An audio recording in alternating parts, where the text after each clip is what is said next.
میرے عزیزوں جو بات میں کہہ رہا ہوں وہ یہ ہے کہ کچھ نہیں ہونا ہے اسلام کا اور قرآن کا اور عظمت اسلام کا.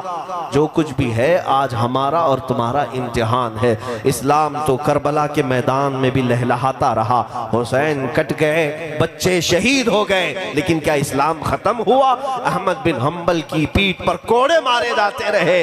امام وقت کو امام اعظم ابو حنیفہ کا جنازہ جیل سے نکالا گیا, جیل کی سلاخوں میں آپ کو رکھا گیا. تو کیا اسلام ختم ہو گیا, پھیکا پڑ گیا؟ اسلام چنگیز کے زمانے میں بھی لہرا رہا تھا, ہلاکو کے زمانے میں بھی لہرا رہا تھا. ہر ظالم اپنی اپنی طاقت کے مطابق. چنگیز اور ہلاکو وہ ہیں جنہوں نے مسلمانوں کی کھوپڑیوں سے مینار تعمیر کر لیے تھے, دریائے دجلہ کو مسلمانوں کے خون سے لال کر دیا تھا, لیکن بغداد میں تب بھی اسلام ختم نہیں ہوا. چنگیز کا دور آیا, ہلاکو کا دور آیا, یزید کا دور آیا, کئی ایسے ظالم آتے گئے, لیکن اسلام کا یہ پودا ہمیشہ ہرا بھرا رہا. آج کے ظالموں تم کان کھول کر کے سن لو, نہ تم اپنی طاقت میں چنگیز کو پہنچتے ہو, نہ ہلاکو کو پہنچتے ہو, نہ تم اپنے ظلم میں یزید کو پہنچتے ہو, نہ فرعون و حامان و شداد کو پہنچتے ہو. تمہاری حیثیت تو ان کے کیڑوں کے برابر بھی نہیں ہے. ان ظالم اور جابروں کے زمانے میں اسلام اگر پھل پھول رہا تھا تو میں یقین کے ساتھ کہتا ہوں, لاؤ تمہاری ساری طاقتیں, پھر بھی یقین یہ کہتا ہے کہ سارے اندھیروں کے اندر بھی اگر کوئی روشنی ہوگی تو میرے دین اسلام کی ہوگی. کیا بات ہے, واہ واہ واہ واہ, قرآن کی ہوگی, میرے مصطفیٰ کے نام کی ہوگی. جیتے جی اس کو ہاتھ اٹھانے تھے.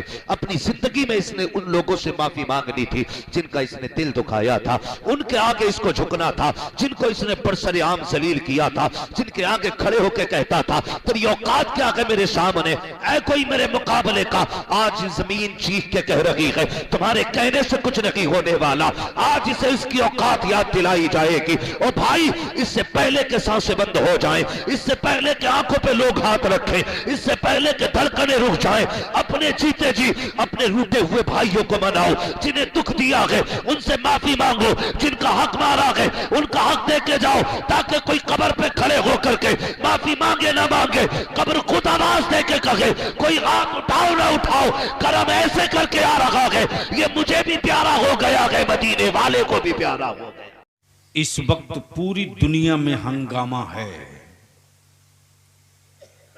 پوری دنیا میں ہنگامہ.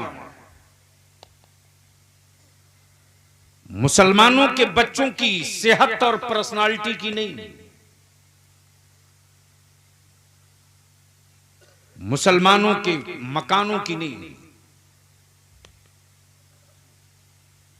مسلمانوں کے محلوں کی مسجدوں کی نہیں,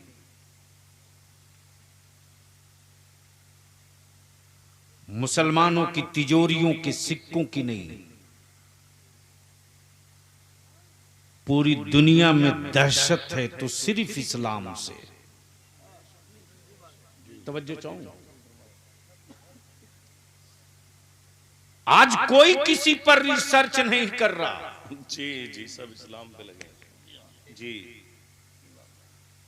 لیکن آج ساری دنیا کی لیبارٹری میں اسلام پر ریسرچ ہو رہا. جی بے شک. صرف 10 منٹ کا ٹائم نکال لیا ہوتا, 10 منٹ, صرف 10 منٹ کا وقت نکالا ہوتا تو بتاؤ ذلت کی موت مرتے.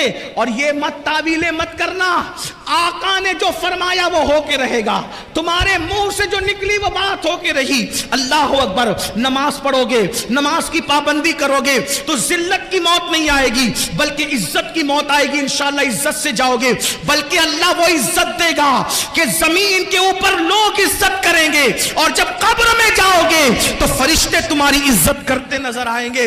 میرے امام کہتے ہیں نکیرین کرتے ہیں تعظیم میری, نکیرین کرتے ہیں تعظیم میری, فدا ہو کے تجھ پہ یہ عزت ملی ہے. تو اس ذلت کی موت مرے گا بے نمازی. صرف 10 منٹ, 10 منٹ کا وقت نکالو, ذلت سے بچ جاؤ, ذلیل ہونے سے بچ جاؤ, ذلت کی موت سے بچ جاؤ.